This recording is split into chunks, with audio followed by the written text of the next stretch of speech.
4 ways you can overcome your grief today. So back in 2021, when the pandemic was at its peak, I had a few clients that unfortunately lost loved ones. And one client I had in particular was a middle-aged guy. He was disabled, and his wife was actually his caretaker. You know, she did everything for him. And I remember when I got a call from his mom that my patient, so the client I was working with, that he was going through some tough things. And she eventually later explained that his wife was basically on life support, right? You know, they had the ventilators and all those things going on. And it was a real tough time. They didn't know if she was gonna pull through, if she wasn't. And what was tough about this was that this was about the time where the vaccines were created. So you had the option of taking the vaccine and, you know, maybe having some complications. You know, I had some friends, some people that I know that had complications with the vaccine, but nonetheless, everyone had a choice to take it. And as you know, it did become a little political with that whole scenario. But nonetheless, his wife unfortunately decided not to take the vaccine, and she got sick, and she got really sick really fast. And I remember talking to my client as his wife was in the ICU and how much he was really just going through it, how tough it was for him. And I remember I got the call that she passed, and it was by far one of the toughest moments I ever had as a therapist, having to experience a man go through a grief situation so instant, so unexpected like that. And it was tough for me as a therapist emotionally to go through that with him, and it was tough for me to go through that in terms of helping him with the skills, the strategies, because grief is by far one of the toughest emotions us as humans will go through. And the sad thing is that all of us will go through a time of grieving. And it's a tough period. It's a period that we all will go through. So there is a lot of support. There's a lot of empathy that goes behind it. But nonetheless, it is something that's very uncomfortable. And what I'm going to do in this podcast is I'm going to give you guys the same steps that I gave him to help him to go through that process. So what I'm going to do is I'm going to give you guys 4 steps. And if you take action on these 4 steps, it will help you to get through your grieving process a lot easier. So with that being said, go ahead and hit the subscribe button right now so you get more tips like this. And with that, let's go ahead and jump into point number 1. So I think it's very important to go over the stages of grief. Now, before I go into the stages of grief, I want to also say that the stages of grief are not linear, meaning they're not a straight line. A lot of people can go to stage 1, or some people even skip stage 1 of grief and find themselves in stage 3, and then they may go back to stage 1, then they go back to stage 5, and then they just go back and forth. They kind of just bounce around. So I don't want you guys to think that it's a linear process, and that once you pass one step, you will no longer go back to that previous step. That is not the case, okay? Grief is a very complex thing, and people go through grief their own way, all right? There's no single way of going through grief. But what I will do is give you guys the stages of grief. So there's 5 stages. The first stage is the denial phase. This phase is where it's tough for people to accept or to really believe that their loved one has passed. You may have seen this in movies as well, where you see someone may get a phone call that their son, their wife, their husband, someone has died in a car crash, and they may say, "Are you sure you have the right number? Are you sure it's my son? Are you sure it's my husband?" And they say yes. And when they go to the hospital, when they go to the coronary office, when they finally see the person that they love has passed, it then hits them. But for a lot of people, they stay in that denial phase because it's such a big shock. And it's because it's so new, it's so unexpected, if you will. So that's the first stage, denial. The second stage is anger. So for a lot of people, they find themselves angry at themselves, or this may sound selfish, but even angry at the person that passed. It's like, how could you leave me at a time like this? How could you leave me with all the bills to pay? Or how could you leave me with all the kids to raise? Or, you know, how could you just leave me in general? And that leaves a lot of people angry. And again, they find themselves angry at themselves because they feel like they should have said more. They should have done more. They had this resentment because the last conversation they had with them wasn't the most meaningful or wasn't the most kindness, if you will. So now they're carrying this grief with them. So the second stage is anger. The third stage is bargaining. So in this stage, a lot of people start to almost like try to make a deal with some type of higher power. Sometimes we see this even when the person is in the process of passing. So they may be in hospice, where someone says, "God, if you bring this person through, if you heal my cousin, if you heal my aunt, if you heal my grandma, I will give my life to you. I will no longer commit these bad deeds. I won't fall into these addictions. I won't have any bad habits. I'm going to be the nicest person on this planet." people start making these types of bargainings, these type of deals with some type of higher power as a way to retrieve that person or get that person back. And what this does is it keeps you in this stuck place of not being able to accept what has happened. So once a person goes through the bargaining stage, they then go into the depression stage. And this is a stage that obviously a lot of people find themselves in. They find themselves feeling just so distraught, so down, so heartbroken that it's hard for them to whether eat, go out and even just socialize, to be honest, or even handle the real tasks, the big tasks in their life, like going to work, if you will, or even taking care of their health. These things become magnified. These things become huge mountains for them to cross, to climb. And it's real tough because all along, they're not in the best place mentally or physically. And this grief is just almost like sucking the life out of them. And that's really hard for them.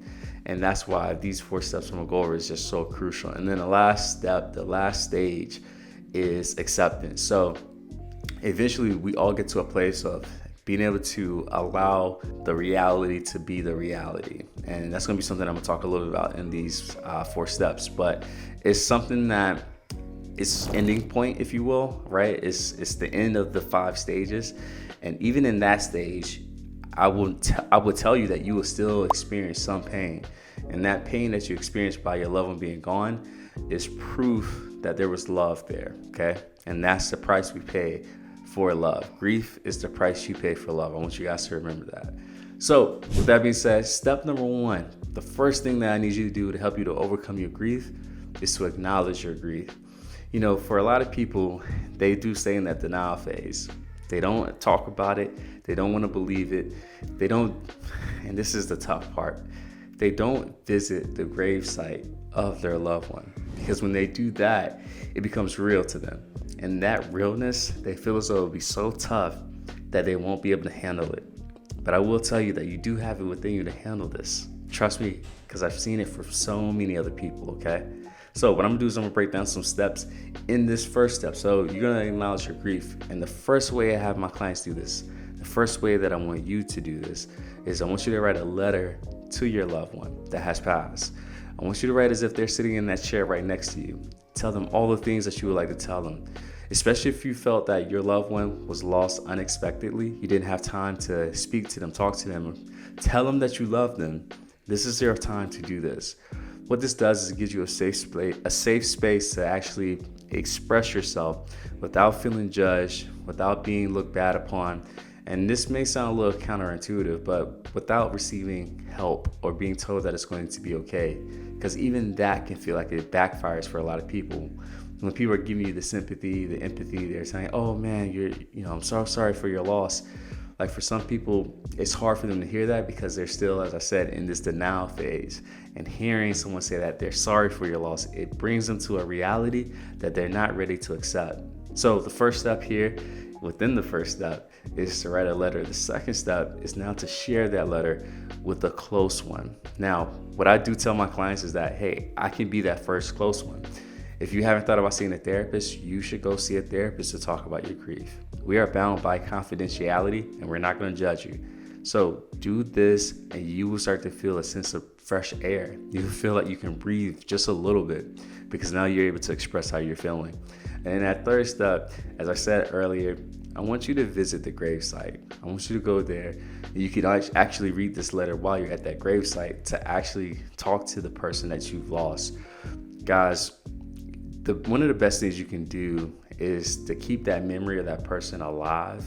And one of the best ways you can do that is by going to their gravesite, by making it a regular thing where you still visit them as if they're still alive.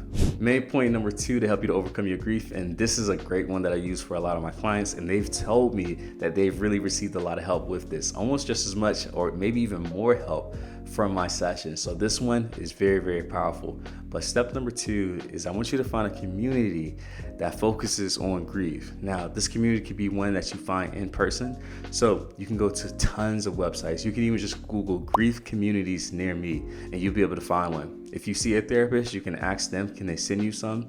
And it's so easy, guys. But also, we live in 2024. Guys, a lot of these communities are online.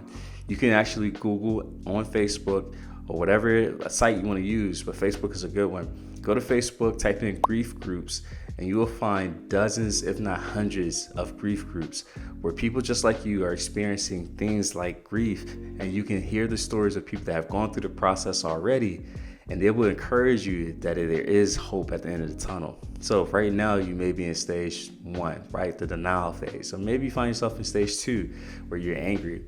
You can get into that group and find someone that is in stage 5, someone that maybe, let's say, 10 years past the death date of a loved one, and they can tell you, hey, it's hard, it's gonna seem impossible at times, but trust me when I say there is light at the end of the tunnel.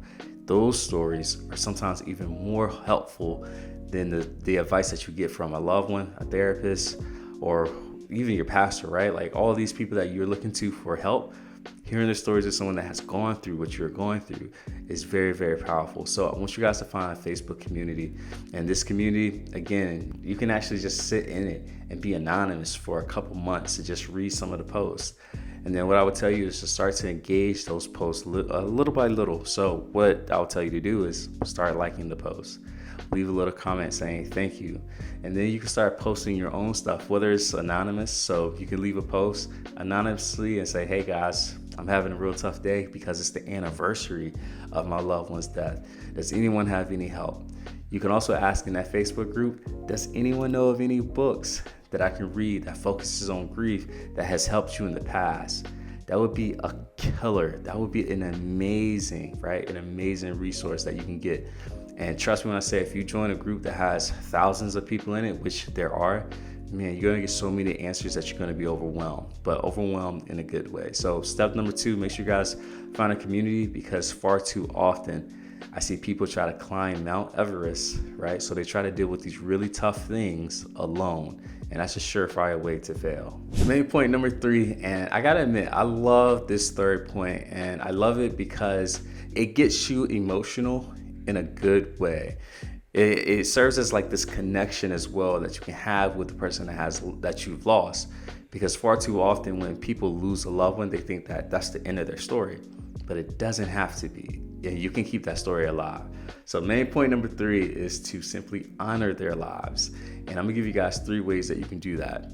Now, why do we want to honor our loved ones? Well, we want to show respect that the life that they live, the time we spent together with them was so amazing that we want to keep this memory, we want to keep this thought of them alive, if you will. And that's something that we see, honestly, with a lot of great people that has passed. One of them that just comes to mind is Martin Luther King. If you go to Atlanta, you can go to a lot of places, but if you go to Atlanta, you can go to his house that he grew up in, but also they have a section in the Civil Rights Museum that you go, you can see his journals, his watches, his clothes, like so many things that were personal to him. And this is how America, honestly, the world just honors someone who was great, someone that has passed, was, had their life taken away from them tragically. We can do that same exact thing. And they don't have to be this huge, like, person, if you will, like Martin Luther King. They can be anybody. They're big in our eyes, though. And that's why we want to do this. So one of the first things that you can do is start to have memorials, if you will. So what is like a memorial? So a memorial is kind of like a tradition that you have, right? It's something that you may do on their death, or you could do on the anniversary of their birthday, right? What you would do is you could either go to their gravesite and lay flowers. You can have something in your house. So this could be their bedroom. It could be a place where you have a picture of them, right? Whatever it is, you can go to that and you can start to speak to them. Have a little like ritual that you may do, like laying flowers, lighting incense, whatever it is. Maybe it's a Bible verse that you would like to read, like whatever it is that you feel will help you to honor them. I want you to do it and make it a ritual. Make it something that you do consistently. This will help you to also acknowledge that, hey, this is a new chapter in my life, but also it help you to practice the acceptance piece, which is crucial when it comes to overcoming grief. All right, so that's the first way. The second way, I want you guys to reflect on the advice that they gave you while they were alive. Now, what's awesome about this is that we want to take those values, we want to take everything that they've taught us, and we want to keep them. And you can keep them and actually pass them on to your kids. You can pass them on to your clients if you're a therapist like myself, or even if you're just in a helping profession. You can take the advice that they gave you and you can pass it on to others as a way to keep their memories alive. Listen, your loved one has poured into you greatly. There's things that they've taught you, whether it's directly or indirectly. And the best way to honor them is to let them know that their memory will be carried along in your actions. I've had clients that I've asked them, how can you manifest your actions by the advice that they've given you? I've had one client that comes to mind who lost their grandfather, and he basically told me he was this very wise guy. He was so wise that he could have been a therapist. And I asked him, do you ever speak with him? Do you ever ask yourself, what advice would he give you that you can actually implement today? And he said, no, he's never thought about it. So one of the tasks that I gave him actually this week was to close his eyes and have this conversation with him and ask yourself, what advice would he give me when I tell him that I'm struggling with this thing, whatever it is, all right? This is how you can keep their lives alive, right? This is how you keep their memories alive, all right? So that's step number 2. And the third step, I want you guys to just constantly speak with them, okay? Now you may be like, hey, like, how do I do that? What does that mean?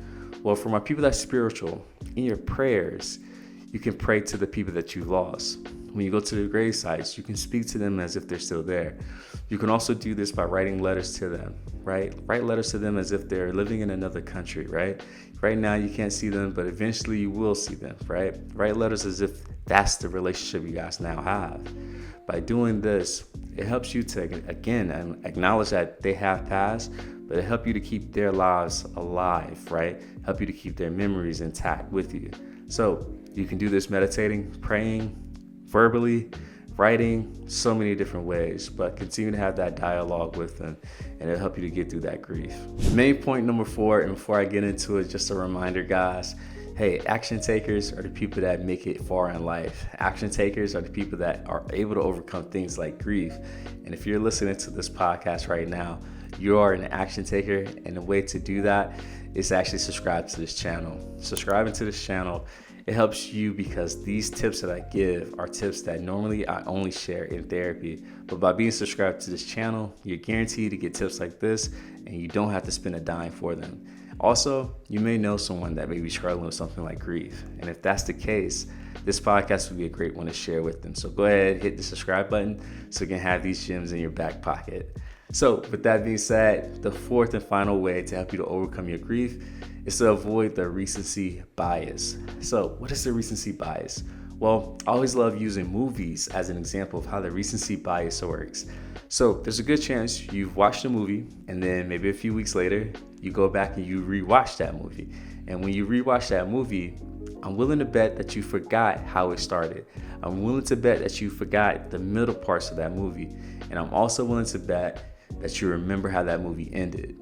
Now, why is that the case? Well, us as humans, we tend to only remember the last part of an event. And we see this a lot when it comes to movies, right? So let me ask, have you ever watched a movie and saw new things that you didn't remember seeing the first time?